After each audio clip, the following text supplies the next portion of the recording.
today, mainly, didn't get too many individual questions from people over, my stories or through comments or anything, but I did have a friend, and a couple people actually over time, ask how would they start hiking? How would they start getting into the adventuring? It's kind of, especially up here in Alaska, it's hard to, and it being winter, to get going without a little bit of experience. So today I kind of wanted to switch it up a little bit and actually kind of start what we would call almost a new series of things and talk about how to start hiking, how to start adventuring. And the first thing we'll go over today is one of my favorite things is gear. If you're going to start doing adventuring, if you're going to start doing hiking, you do need a certain amount of gear. That base amount. You don't need to be too crazy. You don't need to get huge climbing ropes or anything right off the bat, but you do want to have your ducks in an order, so to speak. So today what we'll talk about is the 3 layering system. It's kind of a tried and true system that a lot of people use. You don't always need 3, but it's generally a good idea to have these 3 articles of clothing. It's going to start out with your wicking or your base layer, your insulation layer, your warmth or your puffy jacket layer, some I would call it, and then you have your rain, wind, snow layer. So those 3, interchangeable, put together, kind of goes hand in hand one with the other, will allow you to kind of get out there and move around comfortably, safely, and make sure that you're not just hating your experience or actually enjoy what you're doing. So going into it, I'm going to show you a few of my summer and winter layering systems that I use. So you can kind of talk about the clothing just a little bit and then generalize the price range because things have changed over time. But starting out, you have 2 different seasons, and of course it's going to be a lot harder to get into doing something brand new in the winter if you're not used to doing things in the winter. So usually you want to have 2 separate groups of clothing. You want that summer nice weather, and then that fall winter not as nice weather kind of clothing. My summer base layer, I use something real lightweight, almost like a workout hoodie. This here is bay leaf. Got it off of Amazon for like 20 bucks. It's 100% polyester, super lightweight. Basically, in the summertime, I sometimes wear this the whole time. It offers a little bit of wind protection because of the long sleeves. It has a hood, so it gives you a little bit of coverage. And it's lightweight enough if I sweat through it, by the end of the trip, usually it will dry out, especially if it's a little windy out. Doesn't offer a lot of warmth. The cold wind will go right through it. So this is that summertime base layer, throw in the bag, take it on and off when you need to. Kind of my go-to one. 20 bucks on Amazon. Definitely worth it. I'd buy a different color if this one ever failed. In this winter time though, it's a lot different. My friends still do, but you don't want to really go out with something that light. You want something that will be able to keep warmth when it is cold. So I really like wool. Wool is one of my favorite. What up, Carlo? Wool is one of my favorite base layers to use. Wool socks are a great thing. Almost every Alaskan has a pair of wool socks.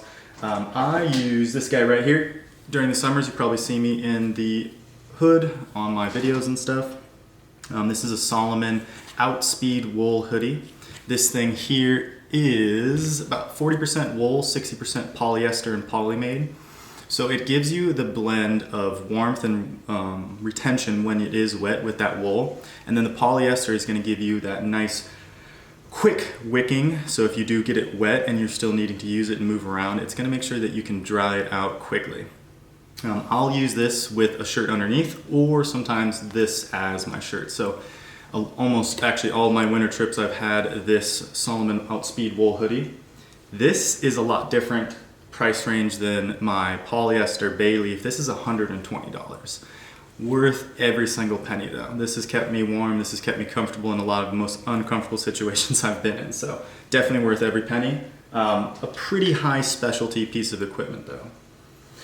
Moving from the base layers, you want your insulation layer. These things are kind of put on in those drastic situations. If you're moving fast and you have a group of people that are going with you pretty good. You might not even need to use your base layer.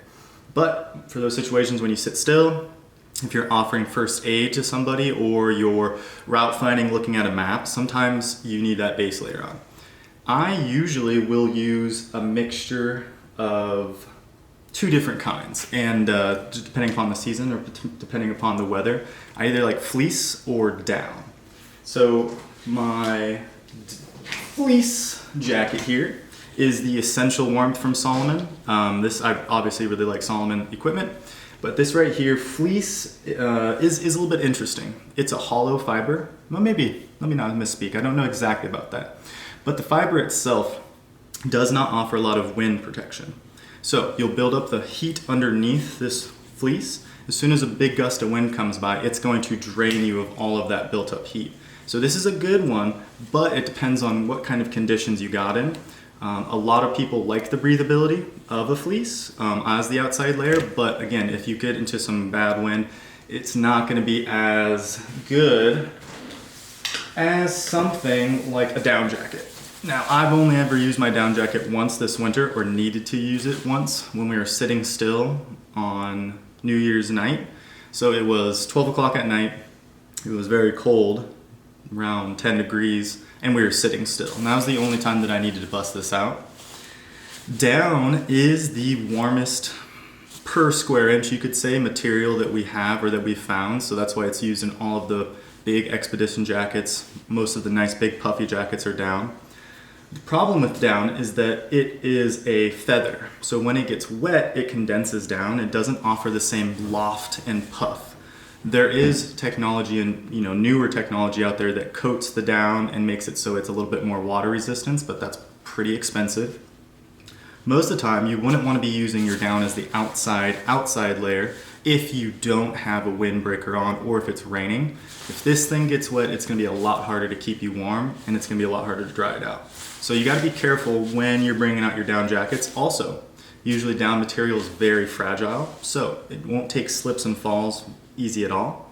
And when you take your down jacket and put it into a bag, it is taking that feather fiber or that feather and actually crushing that hollow almost stem of the feather. So the more you use your down jacket, the less loft and puff it's going to give you. So I'm very selective when I use my expensive down jackets for that reason. Again, winter is really the only time I really focus on a very important base layer, because that is what's going to keep you warm in a very emergency kind of situation. I will usually slack or relax a little bit with a base layer in the summertime, depending upon conditions. So fleece and wool, kind of pick and choose there. Moving on from there is your rain or your rain, wind, and snow layer. You gotta be careful when you're getting these. Now, I made the mistake here this winter. I went and tried to use my, again, Salomon Botna Pro. This is a very, very, very waterproof jacket, not as breathable, and it's very lightweight. So I actually took a little bit of a slip and the seam busted on one of these elbows here. So as much as I like this jacket, it doesn't offer as much rugged protection. I don't know if you guys can see that very well. Rugged protection as an outside layer. If you're scraping against rock, if you're sliding down snow, something that you might use in the summer might not offer you as much protection. Now, I still like this as the weather protection, but as far as the elements scraping up against, it's a little bit lightweight. So that's where most of the time in the winter you'll see me in something a little heavier for the rain layer. I know you guys can't really see these very good. This here is something a lot more durable, something that can get scratched on. If you have crampons, spikes, if you have your ski pole, it's not going to just purely go straight through it if you do get bumped up in your pack. This offers a little bit more breathability and insulation to it, but it's about the same waterproofness. All in all, that seems like a lot of gear, and it does take time to start to accumulate that much gear. But starting off those 3 things, you want to know what season you're hiking in. Most of us that are getting started for the first little bit are going to be hiking in the summer. So thinking about those lighter, faster, dryable kind of clothes, not having to do as much about the warmth, depending upon where you live. If you are trying to venture into adventuring in the winter, you need to think about maybe getting different set of clothing. Your summertime clothing might not be as comfortable. You can still do it, you can still push it, might not be as comfortable. I've been out with our team and our group, and we have slowly changed our gear depending upon or compared to what we were doing in the summertime. So you might just need to slowly go out there, suffer a little bit, and then go get that piece of equipment. If you're out there and you realize that your layer that you have on is just way too hot, you might need to go find something a little bit lighter weight that has zippers that can breathe. If you find that you're just freezing your balls off, you're out there shivering the whole time, you need to get something underneath that's a nice puffy jacket that will insulate you. All in all, this is to kind of help people feel out how to basically start hiking, start adventuring. Now, it was really awesome. I had one of my older coworkers come in that I used to work with, Carlo. He owns, actually it's changed his name here recently, Fitness Redefined, and he joined me here this morning, and he actually asked a question. Let's see if I can figure all of this out and pull it up. At least I'll repeat it. What is the most important series of exercises that can help someone hike those mountain peaks? It's a very good question. I almost want to take that question and start developing it into one of the series of how to start hiking. But the real basic, and we'll just kind of not go too into it. I like to talk about exercising and stuff, but it's glutes and core. Knees are secondary. You want to make sure you have nice strong knees, but the glutes and the core are going to help you support your pelvis and your spine as you're going uphill, doing that locomotion type of action in your hips. If your back or your core aren't supported, what's going to end up happening, especially when you're coming down, you're going to feel a little bit of a stitch in the hip. You're going to feel that hip or that lower back get you. Maybe even under a rib, somewhere is going to give a little bit. So I really like single leg isometric actions. So standing up tall with a knee up, holding that glute still, kind of like this, just holding. This is going to give you that stability in that hip and also the engagement stability and engagement in the core. Secondary, for a little bit more core isolation, would be a dead bug. I'm not going to get on the ground and show you that one, but Carlo, you definitely know what that one is.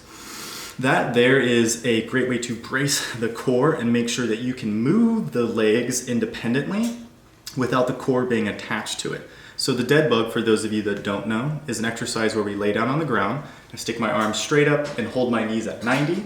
And then I alternate one side kicking out and one side raising the arm.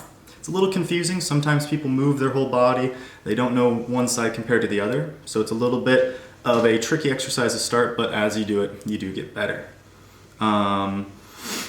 Basically, just to keep that question nice and light, I think I'll go into it further, maybe even next week, but glutes and core. I know that seems kind of simple, but start out with maybe even those two exercises, single leg isometric holds, and then dead bugs. Any type of dead bug would do.